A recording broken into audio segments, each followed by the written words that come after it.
cilat gjëra e humbin bereqetin në jetën e muslimanit. Dhe bane shtëpin dhe i futet të hollat aty ku mendove dhe në fund nuk fitove. Por çfarë arsye? S'ka bereqet në kamaz, s'ka bereqet në vjedhje, s'ka bereqet në kazino. Zotësia e shumë njerëzve në kohën e sotme me mashtru dikan, aty ku ka përçarje, nuk ka bereqet.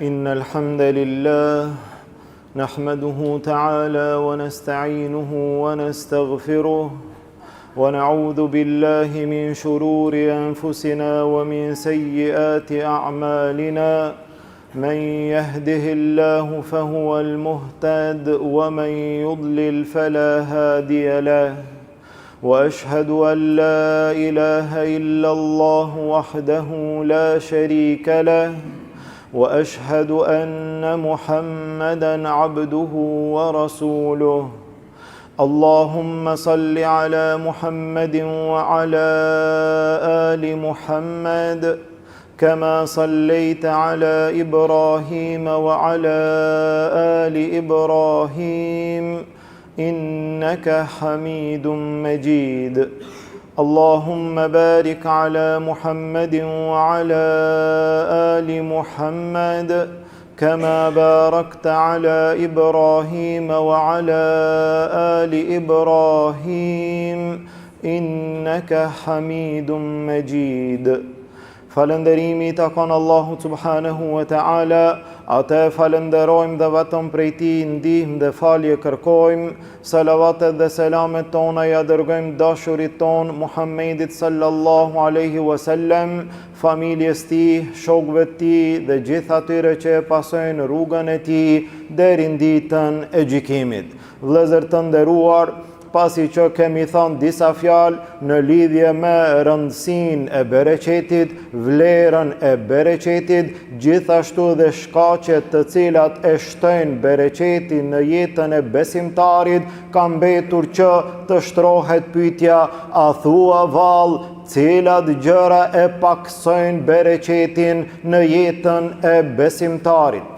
Cilat gjëra e humbin bereqetin në jetën e muslimanit, që ne të kemi kujdes në jetën tonë, të ruhemi nga ato gjëra që ndoshta mundohemi, ndoshta angazhohemi, ndoshta lodhemi dhe në fund nuk kemi bereqet. Për çfarë arsye?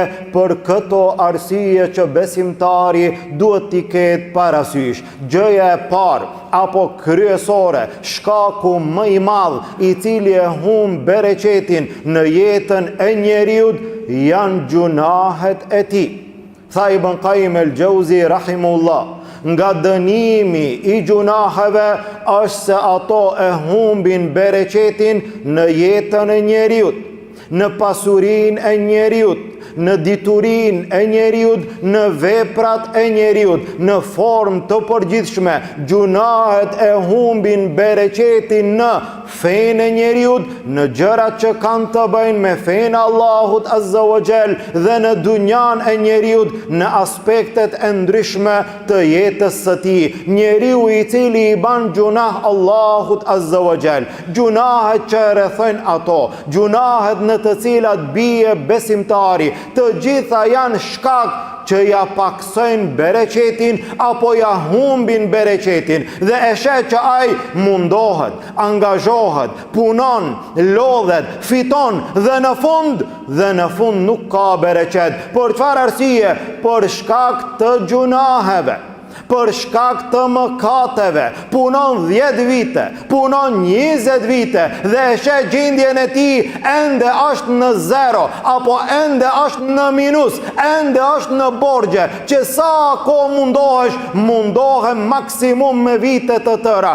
Mirë po rezultati, mirë po fundi nuk del i kënaqshëm.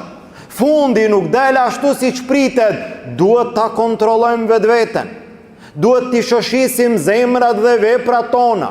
Duhet t'a shohim mos ndoshta e kemi hidhruar Allahun Azza wa Jall, dhe Allahu të jep punë, dhe Allahu të jep obligime, dhe Allahu të jep mundësi të fitosh pasuri, dhe ti në duart e tua ki pare, dhe në fund dhe në fund nuk ka bereqet. Kështu tha Allahu Azza wa Jall në lidhje me kamatën: Yamhaqullahu riba wa yurbis sadaqat. Allahu e humb bereqetin e kamatës. Merr kredi, jep kredi, merr kamat, jep kamat, të hollat i ke marr, pasurinë e ke marr, Allahu e humb bereqetin. S'ka bereqet. Shkove në bank dhe more kredi dhe investove dhe renovove dhe bane darsman dhe bane shtëpin dhe i fute të hollat aty ku mendove dhe në fund nuk fitove. Por çfarë arsye? Yamhaqullahu riba. Allahu e humb. S'ka bereqet në kamat, s'ka bereqet në vjedhje, s'ka bereqet në kazino. Sa do që ti ka mundësi të fitosh të holla, yamhaqullahu riba. Allahu humb bereqetin e saj. Wa yurbis sadaqat. Allahu jep bereqet në sadaka. Allahu jep bereqet në bamirësi. Aty Allahu jep bereqet. Në haram, në gjunahën dhe Allahut Azza wa Jall nuk ka bereqet. Edhe nëse të ardhurat janë të shumta, gjunahet e humbin bereqetin në jetën e njeriut. Gjithashtu mashtrimi, hilet, zotësia e shumë njerëzve në kohën e sotme, njerëz të cilët mendojnë se kjo është zotësi, kjo është aftësi me mashtru dikan. Mos mi abo punën si duhet, mos me kry obligimin si duhet, mos me qu në vend emanetin si duhet, mi ba mashtrime dhe hile dikujt dhe në fund mendon njeriu se ka fituar dhe në pamjen e jashtme ka fituar. Mirë, po nga ai fitim nuk ka bereqet. Tha pejgamberi sallallahu alaihi wasallam, blerësi edhe shitsi kanë të drejtë zgjedhje derisa të ndahen, e pasi të ndahen, فإن صدقا وبينا بورك لهما في بيعهما. Nëse kanë qenë të sinqert, kanë treguar drejt në tregtin, në shitblerjen, në punën e tyre, burik lahuma. Allahu do t'ju jep bereqet. I pastër, i drejt, me halal, sa do që të jetë fitimi, pa hile, pa mashtrim, burik lahuma fi bej'ihima. Allahu jep bereqet në atë puna tregti.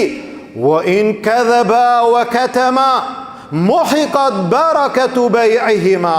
E nëse gënjejnë dhe fshehin, bajnë hile, bajnë mashtrime, hum bereqeti nga ai fitim. Punon dikush, mundohet dikush, lodhet dikush, mirë, po pa e përzi pak me haram, pa bo pak hile, nuk mundet, i duket sikur puna e tij është e padobishme, pa fitim. Aty të ajo hilja, të ajo mashtrimi, aty të harami i mbetet syri. Me mashtrim mundohet të fiton. A fiton? Fiton.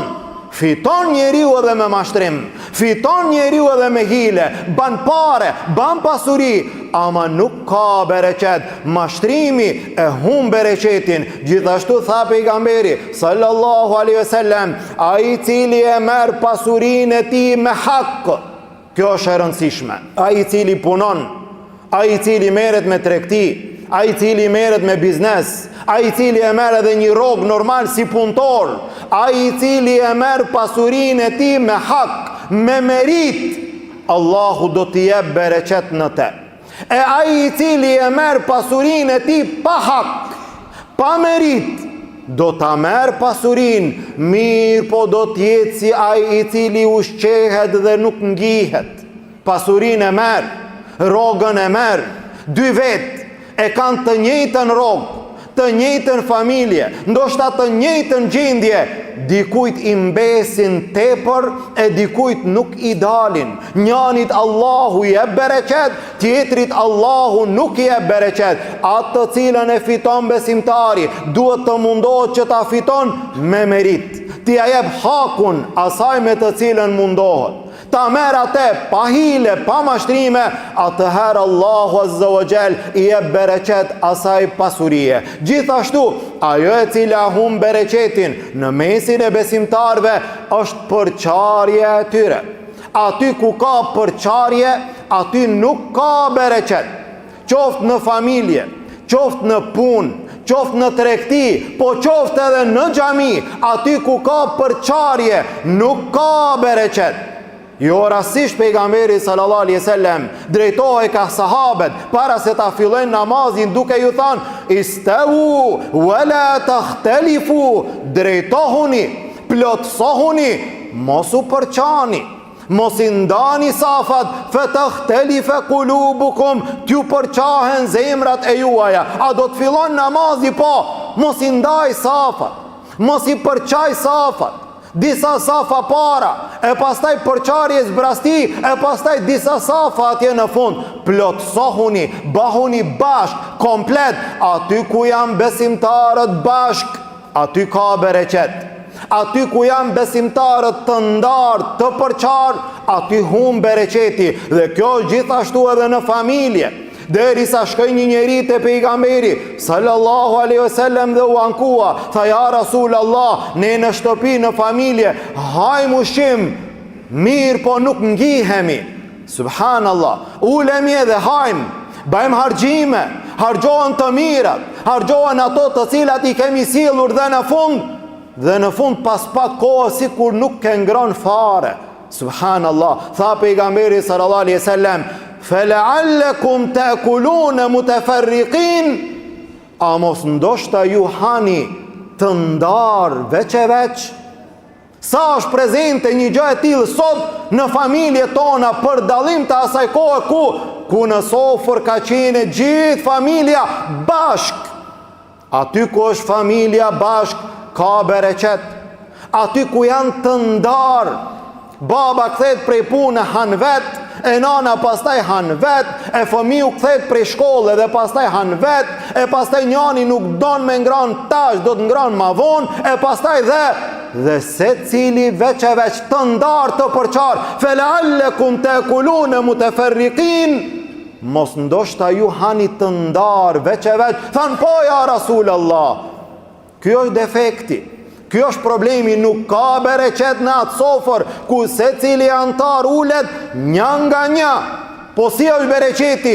Tha pejgamberi sallallahu alaihi wasallam, fajtami'u ala ta'amikum, uluni krejt bashk në sofër, bani bismillah, ulu krejt bashk, mos hani një nga një, e gjithë familja së bashku. Bani bismillah, Allahu do t'ju jep bereqet. E hum bereqetin nëse njeriu ndahet, nëse njeriu përçahet. Gjithashtu tha pejgamberi sallallahu alaihi wasallam, ushqimi i cili është i përgatitur për një njeri ju mjafton dyve. Ushqimi i cili është për dy ju mjafton 4 vetëve.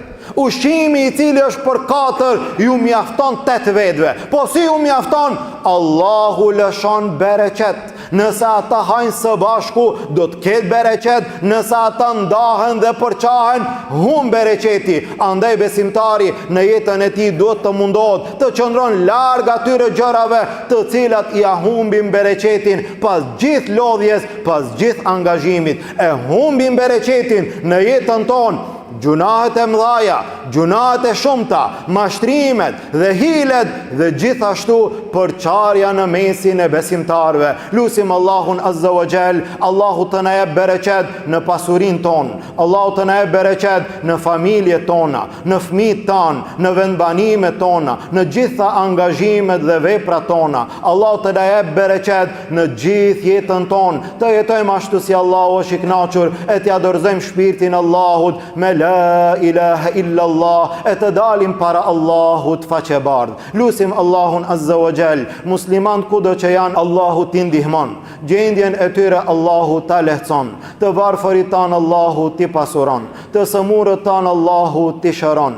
të vdekurit tanë Allahu t'i mëshiron. Lusim Allahun Azza wa Jall, nga dënimi i tij të na shpëton, në Jannatul Firdaus të na bashkon. Amin. Walhamdulillahi Rabbil Alamin. Wa subhanaka Allahumma wa bihamdik, ashhadu an la ilaha illa ant, astaghfiruka wa atubu ilayk.